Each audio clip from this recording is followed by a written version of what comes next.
จงกระหายและทำตัวให้โง่ตลอดเวลา เพราะเมื่อใดที่ถ้าว่าเมื่อใดที่เจ้าคิดว่า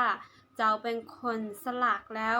เป็นคนฉลาดแล้วเจ้าจะบอกคิดที่จะพัฒนาตัวเอง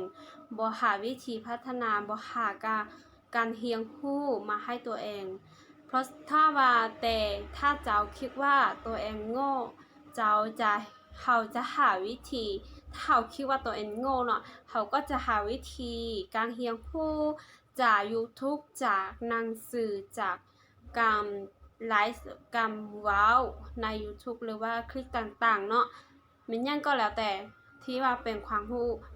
เขาจะหาทุกวิธีเพื่อความรู้เพื่อให้ได้ความรู้มาเพื่อพัฒนาตัวเองแต่มื้อใดที่เขาคิดว่าเขาฉลาดแล้วเมื่อนั้นเขาจะหยุดพัฒนาตัวเองแต่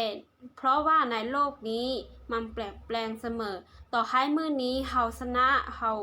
ฉลาดเนาะเขาฉลาดที่สุดแต่มื้ออื่นเขาอาจจะเป็นคนที่โง่เพราะฉะนั้น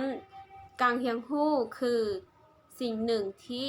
ขาดบ่ได้อย่าหยุดที่จะเรียนรู้เพราะมื้อใดที่เขาอยู่การเรียนรู้มื้อนั้นคือมื้อที่เขาล้มเหลว